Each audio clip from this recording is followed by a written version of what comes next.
할렐루야. 지난 한 주간 많이 바쁘셨죠?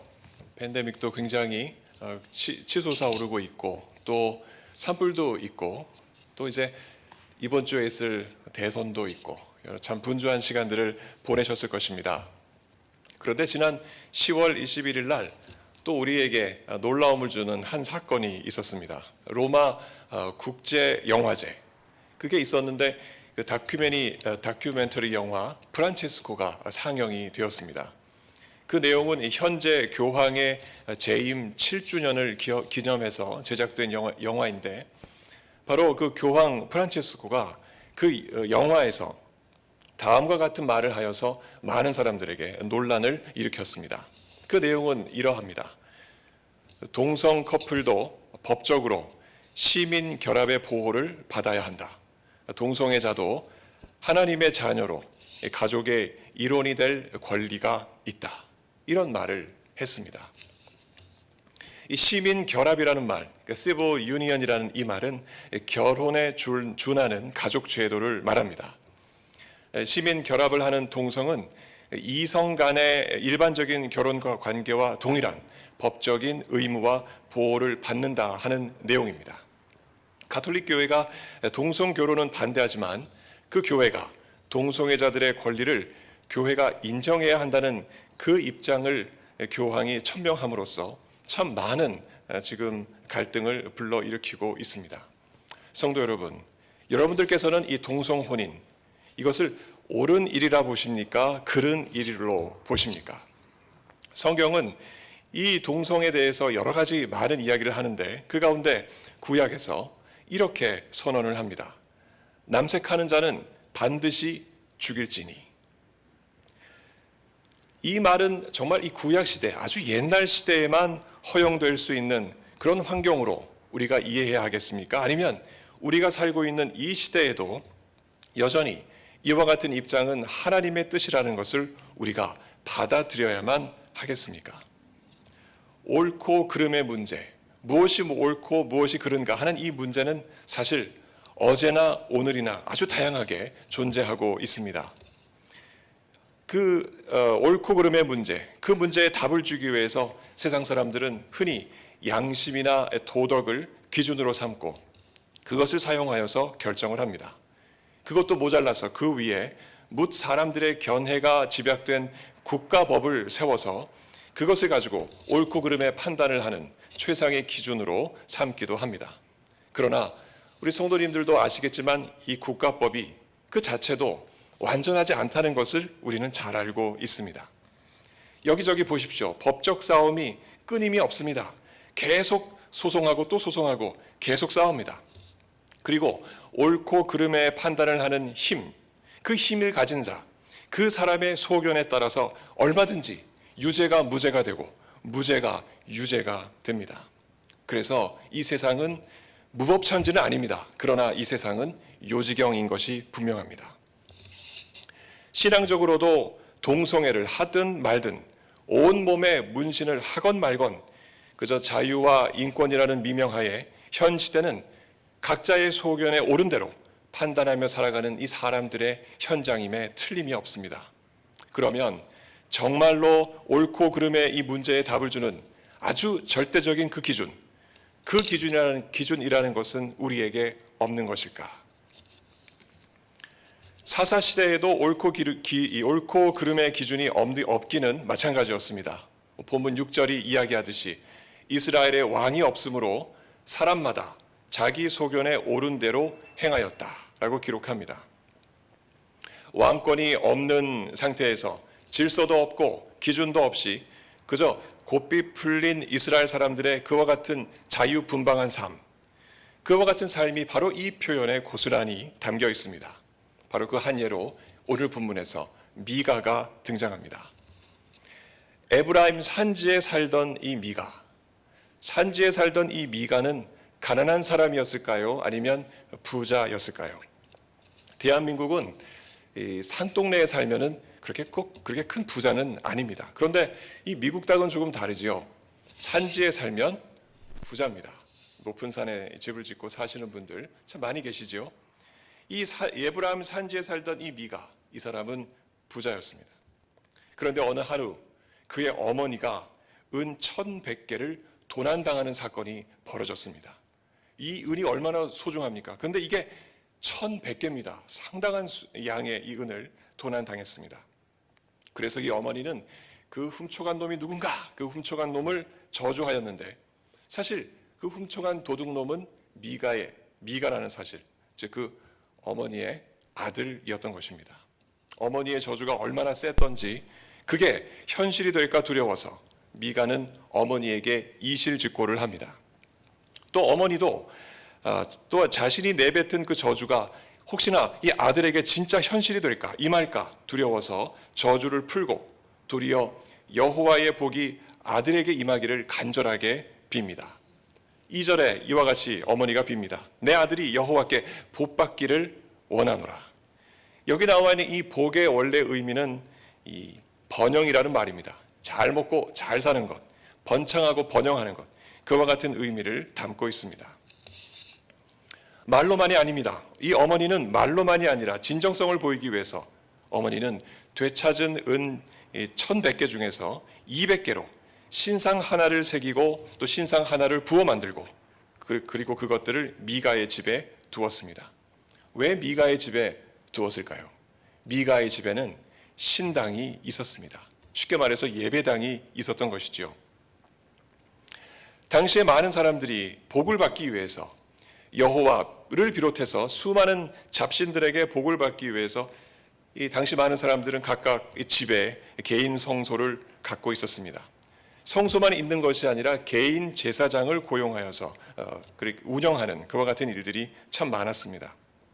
미가는 에봇과 드라빈 곧 이 제사장의 의복까지 만들어서 어머니가 주신 각종 신상들을 다 취합해서 자기 아들에게 맡깁니다. 그리고 자기 아들을, 미가의 아들, 자기 아들을 제사장으로 세웁니다.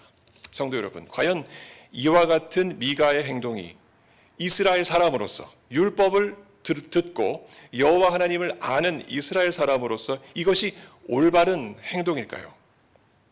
6절 말씀에 이스라엘의 왕이 없으므로 사람마다 자기 소견에 옳은 대로 행하였다. 이스라엘의 율법과 질서를 유지할 수 있는 그 왕이 없으니까 통제되지 않은 사람들의 모습이 이렇게 여실히 드러나고 있는 것입니다. 시간이 좀 지났습니다. 이후 어느 날에 미가 동네에 레위인 청년 하나가 들어왔습니다. 이 레위인 청년은 유다 베들레헴 출신으로 일자리를 찾기 위해서 북쪽 에브라임 산지까지 올라와서 미가의 집에 이르게 되었습니다.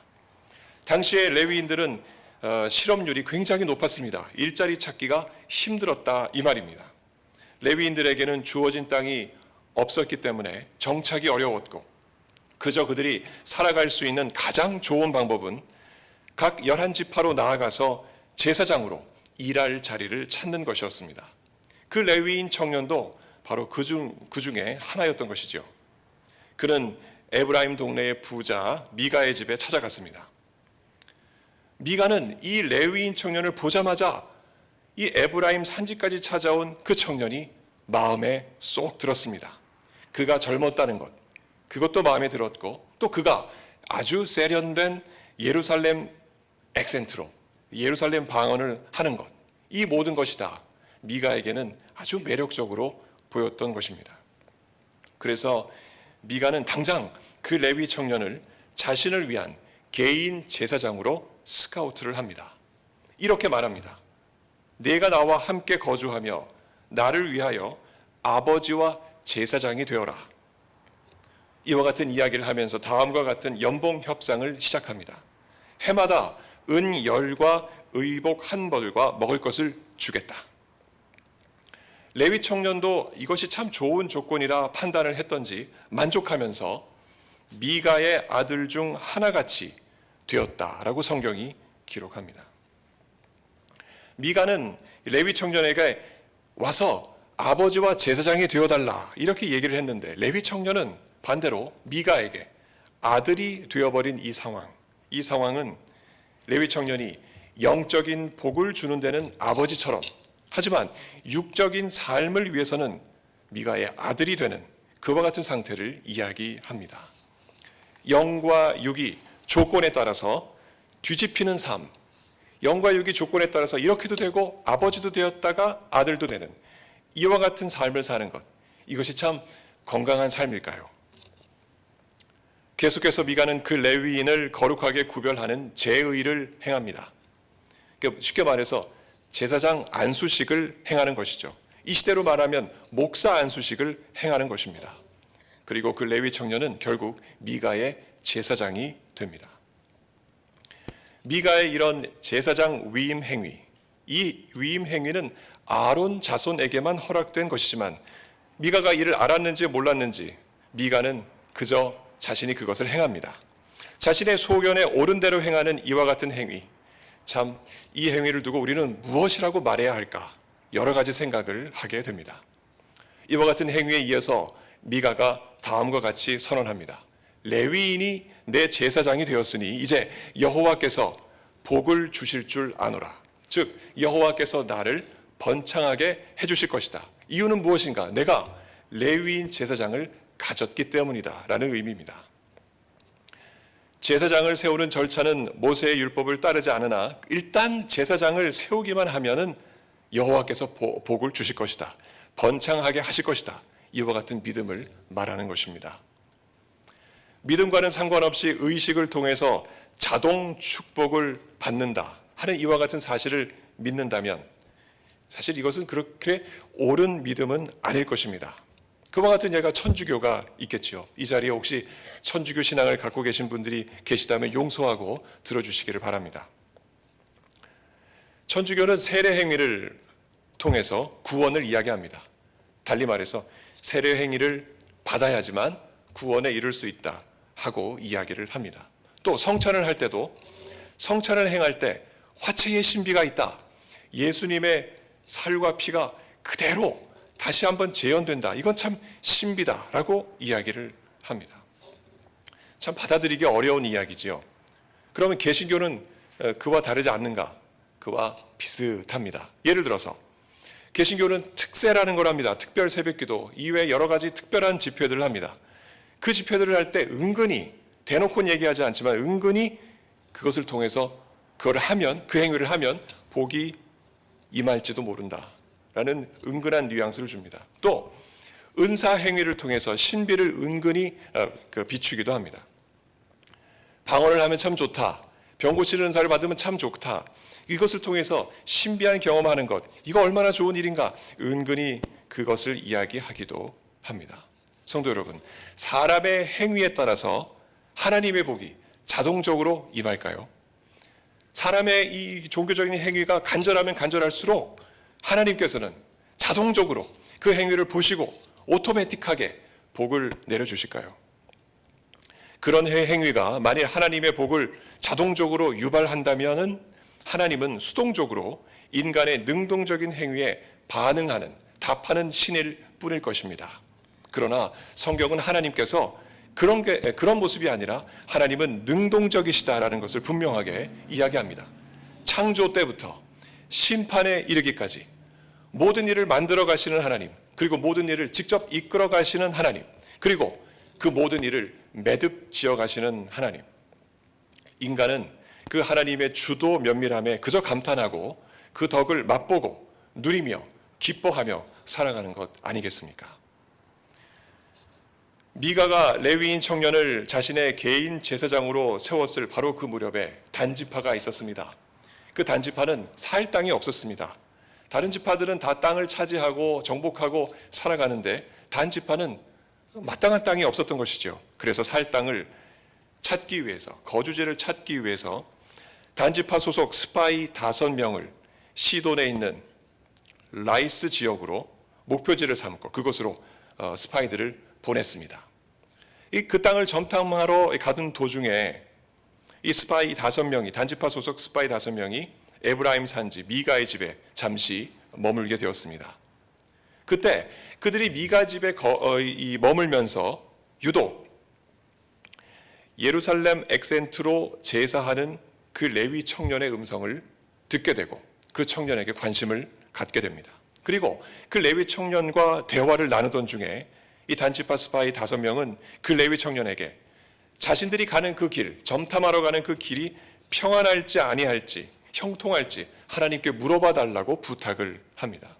그때 이 레위 청년은 그 스파이 5명을 축복을 하는데요. 복을 선포하는데요. 다음과 같이 복을 선포합니다. 평안히 가라. 너희가 가는 길은 여호와 앞에 있다.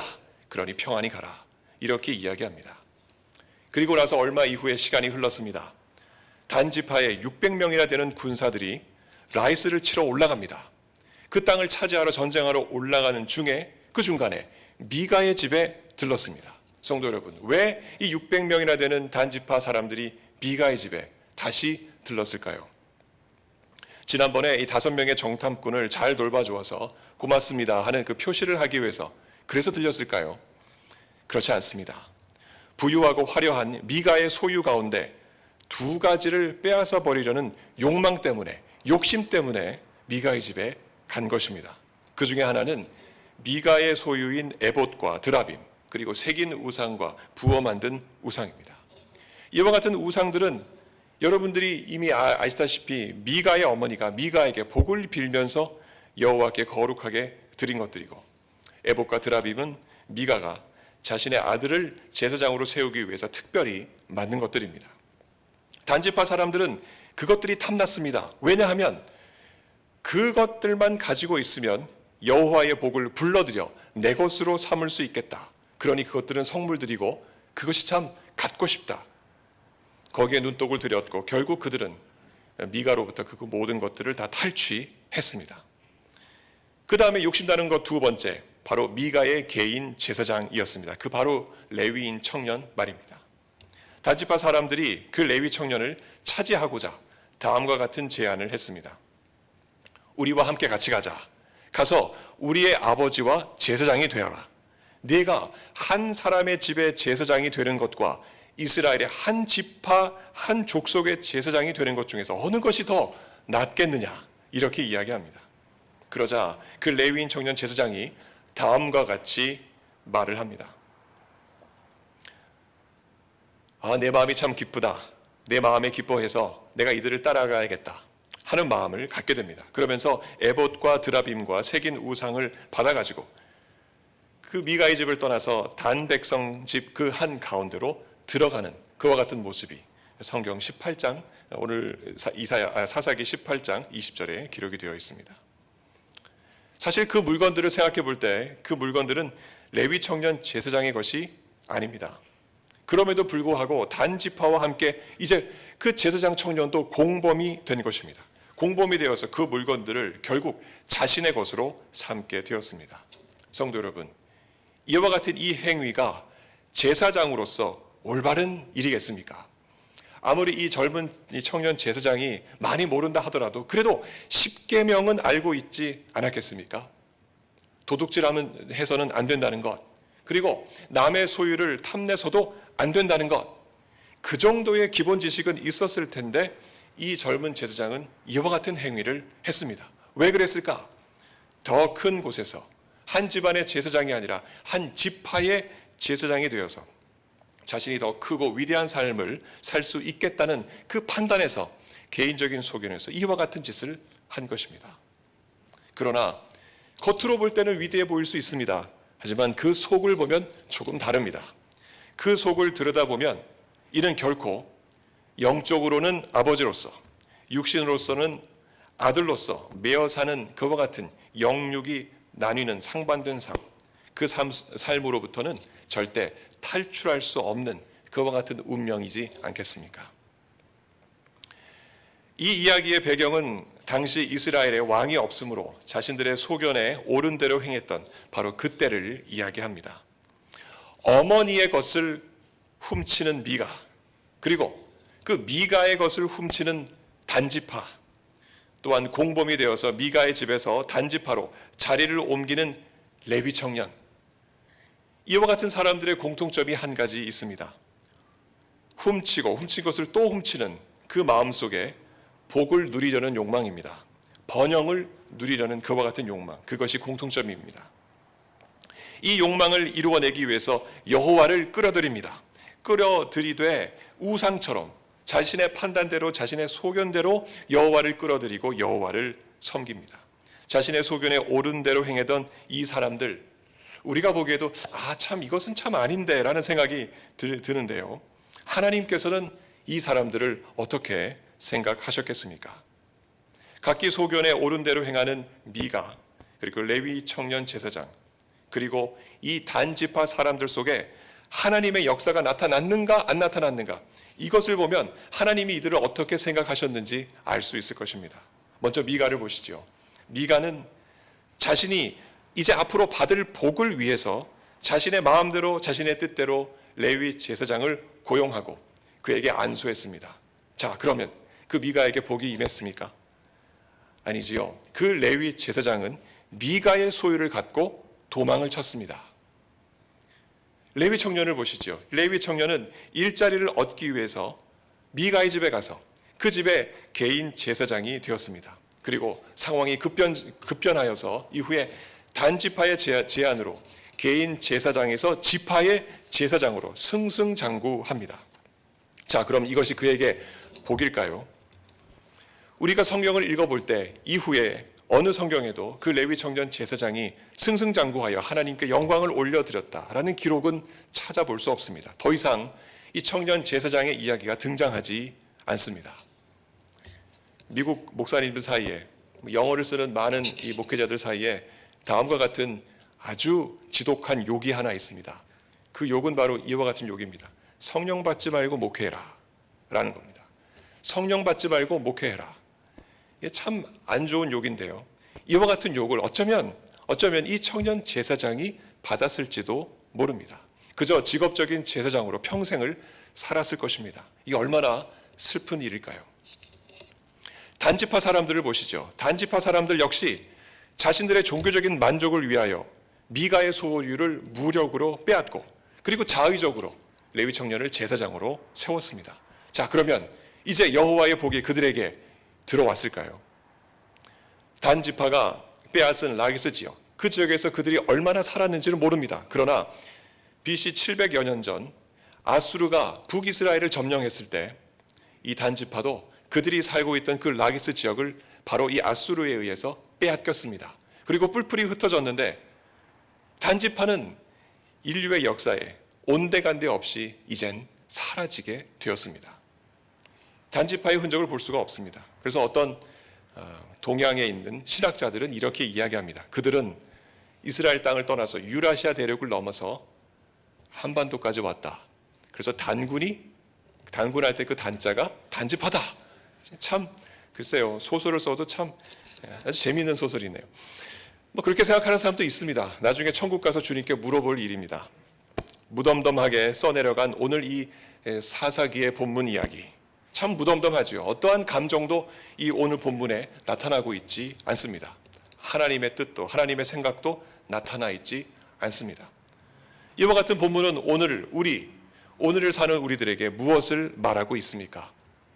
여전히 하나님의 말씀은 뒷전이고 사람마다 자신의 소견대로 살면서 복을 구하는 모습, 번영을 구하는 모습, 그 모습을 어쩌면 이 본문이 꼬집고 있는지도 모르겠습니다. 살다 보면 이런 사람들을 보지요. 욕심을 이루기 위해서, 자신의 뜻을 이루기 위해서 부모의 것이라도 속이고 빼앗으려는 미가와 같이 못난 자식들을 우리는 종종 봅니다. 또 반면에 자식을 위한 일이라면 그 방법이 성경적인지 아닌지 꼼꼼히 따져보지도 않고 그저 무모하게 덤벼드는 미가의 어머니와 같은 그 무모한 부모님들도 우리는 종종 봅니다. 목사들도 마찬가지입니다. 목사가 자리를 이동할 때 하나님의 뜻을 따라서 움직이는 것이 마땅하지만 아무리 어려운 경쟁이라 할지라도 그 어려운 경쟁을 뚫고서라도 더 좋은 자리로 이동할 기회를 찾고 또 기회를 잡으면 놓치지 않는 레위 청년 같은 직업화된 목사들도 종종 우리는 봅니다.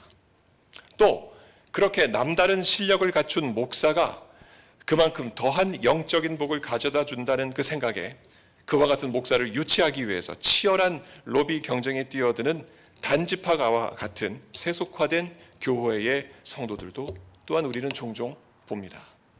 이들의 모습은 번영의 복을 누리기 위해서 각자의 소견에 옳은 대로 행하던 그 사사기 시대와 참으로 닮았다 하는 점을 우리는 봅니다. 그때에는 이스라엘의 왕이 없으므로 사람마다 자기 소견에 옳은 대로 행하였다. 옛날 이야기가 아니라 사실 오늘날 우리들의 이야기인 것입니다. 그러나 현재 우리는 이 사사기 당시의 이스라엘 사람들과는 전혀 다른 환경에서 살아가고 있습니다. 우리에게는 왕이 있다 하는 것입니다.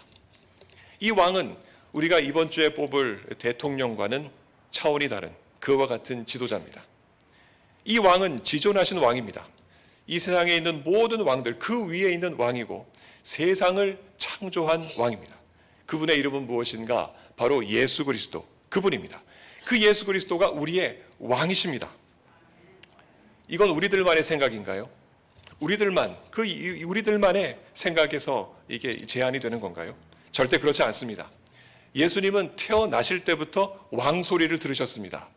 예수님은 태어나실 때 유대인의 왕으로 태어나셨고 이와 같은 표현을 이방 사람이었던 동방 박사들이 증언을 했습니다.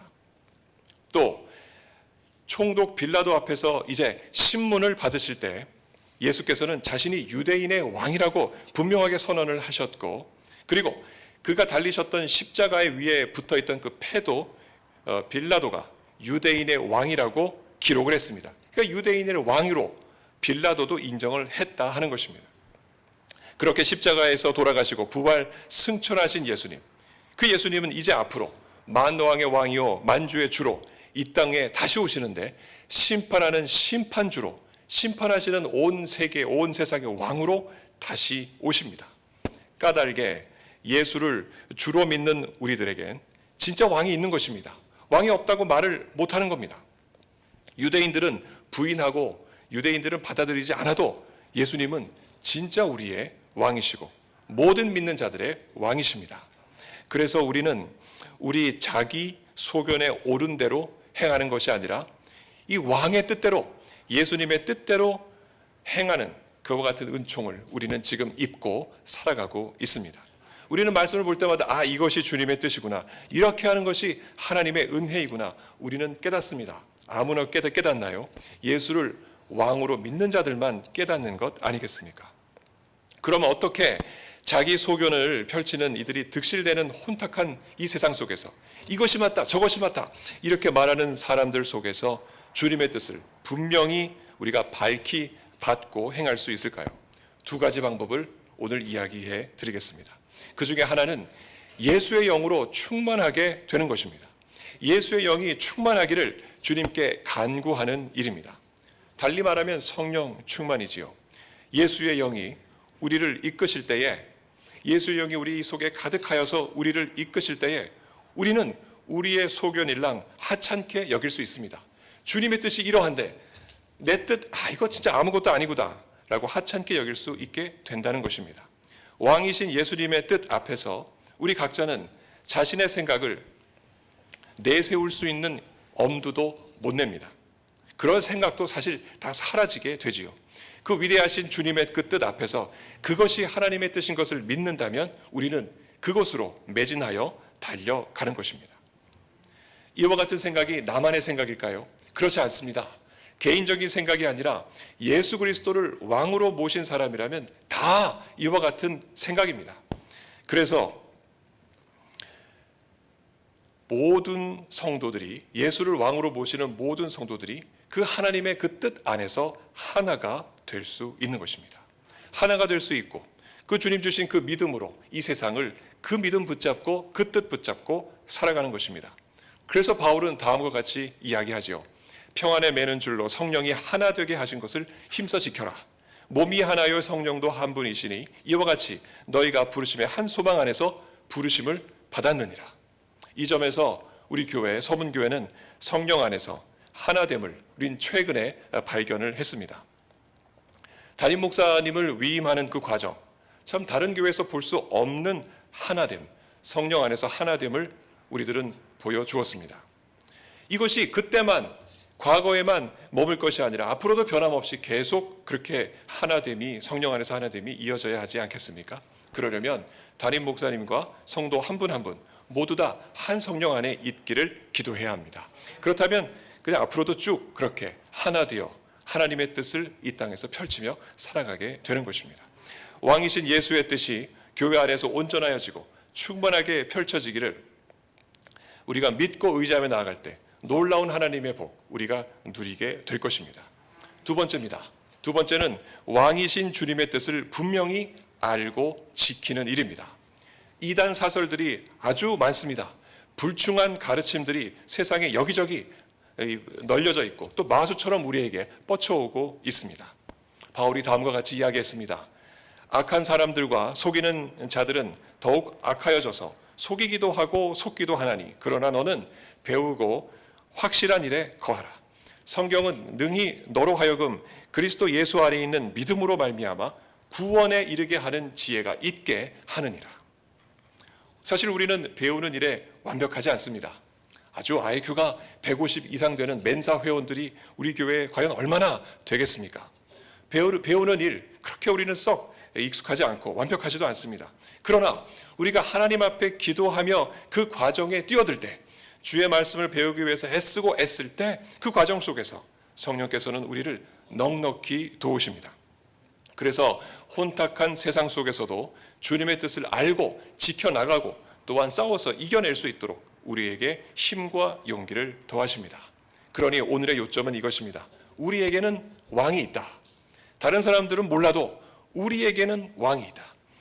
왕이 계시니 예수의 영으로 내가 충만하도록 늘 언제나 깨어서 기도해야 하겠고 온 성도가 한 기도로 왕이신 예수 그리스도를 받아들이고 그 안에서 하나 되는 귀한 역사를 이루어가야 하며 또한 주님께서 우리에게 주신 이 성경, 이 놀라운 진리를 지켜나가면서 이 왕의 다시 오시는 그때까지 전투하며 싸우며 승리하는 우리가 되어야 한다는 것. 이것 하나가 오늘 우리가 이 아침에 기억해야 할 것입니다. 성령께서 이와 같은 귀한 은혜 우리 모두에게 주시길 예수님 이름으로 간절히 축원합니다. 기도하겠습니다. 하나님 아버지 감사드립니다.